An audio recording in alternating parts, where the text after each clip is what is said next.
नमस्कार। आज हम वैशाली के बारे में बात करते हैं। राधा कुमुद मुखर्जी का मत है कि उपभोग इच्छाचुकु और अन्य 4 गणराज्य थे। ज्ञात्रिक कश्यप गोत्र के क्षत्रिय थे। सूत्र कृतांग में यह उल्लेख है कि महावीर स्वामी का जन्म इसी कुल में हुआ था। षोडश महाजनपदों और अनेक गणराज्यों के उपयुक्त वर्णन के पश्चात हम इस निष्कर्ष पर पहुँचे हैं कि इनकी राजनीतिक व्यवस्था अत्यंत जटिल थी। राजनीतिक व्यवस्था की विविधता के फलस्वरूप जनजीवन अवश्य ही अस्त व्यस्त और अव्यवस्थित रहा होगा। जब किसी संगठित और सुनिश्चित शक्ति का अभाव होता है तो आप जानते हैं वातावरण अवश्य ही संघर्षमय हो जाता है।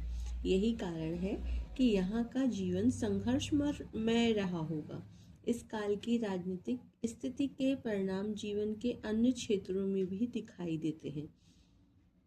क्या आप जानते हैं, वैदिक युग से लेकर महाकाव्य युग तक जो श्रृंखला निर्विवाद रूप से विकसित होती जा रही थी, उसमें इस युग में ठहराव आ गया था।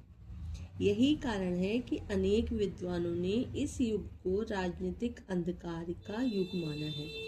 परंतु जैसे अंधेरे के बाद प्रकाश आता है, वैसे ही ठहराव के बाद गतिशीलता आई और 6वीं शताब्दी ईस्वी पूर्व से ही भारतीय राजनीति में केंद्रीकरण के तत्व दिखाई देने लगे।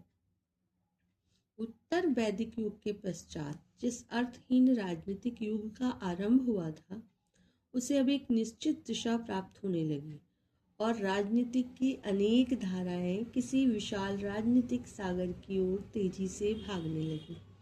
यह राजनीतिक एकता की दिशा थी। राजनीतिक अस्त व्यवस्था के बाद एक नए युग का प्रारंभ होने लगा, जो कालांतर में मौर्य साम्राज्य के रूप में विकसित हुआ। अब मगध की बारी है।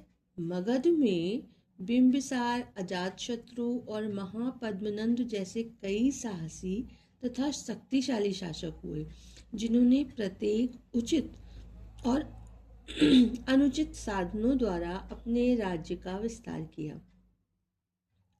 लोहा पास ही उपलब्ध होने के कारण मगध के शासक अपने विरोधियों की अपेक्षा अच्छे शस्त्र बनाने में सफल हुए। मगध की दोनों राजधानियां राजगीर तथा पाटलिपुत्र की स्थिति ऐसी थी कि उनको जीतना बच्चों का खेल नहीं था। मगध एक अत्यधिक उपजाऊ प्रदेश था, जहां अच्छी वर्षा होती थी, अतः यहाँ की कृषि बड़ी उन्नत थी। उत्तर पूर्वी भारत का व्यापार खूब विकसित था। मगध के शासक व्यापार वर्ग पर कर लगाकर सेना के लिए धन एकत्रित कर सकते थे। मगध पहला राज्य था जो अपने पड़ोसी राज्यों के विरुद्ध हाथियों का प्रयोग कर सकता था। इस सैनिक सुविधा के कारण मगध के राज्य के विकास में विशेष सहायता मिली।